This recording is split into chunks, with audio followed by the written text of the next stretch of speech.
بسم اللہ الرحمن الرحیم۔ شروع کرتی ہوں اللہ کے نام سے جو نہایت رحم کرنے والا ہے۔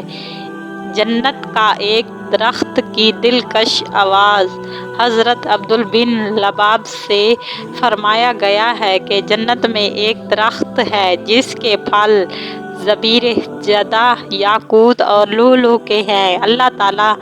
ہوا کو چلائے گا تو وہ درخت حرکت میں آئے گا اور اس کی ایسی ایسی حسین آوازیں سننے کو ملیں گی کہ اس سے زیادہ لذت کوئی آواز نہیں سنی ہوگی۔ مذکرات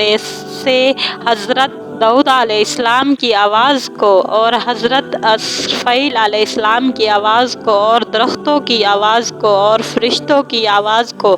سب سے حسین قرار ادا کیا گیا ہے۔ ان میں سے ہر ایک کی آواز کو اپنے اپنے درجے میں تنہائی حسن حاصل ہوگا، نیز حور اور دنیا کی عورتیں بھی حسین جمیل انداز سے نغمہ سریلی آواز میں کہہ رہی ہوں گی اور ان کا ذکر حوروں کے باب میں آ رہا ہے۔ دوسری روایت میں رسول اللہ صلی اللہ علیہ وآلہ وسلم نے ارشاد فرمایا، جنت والے جنت میں کھائیں پیئیں گے مگر نہ تو ناک سونگھیں گے، نہ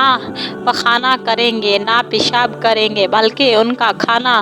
دراک کی شکل میں اور پینا کستوری کے پسینے میں تبدیل کیا جائے گا اور ان کی تسبیح اور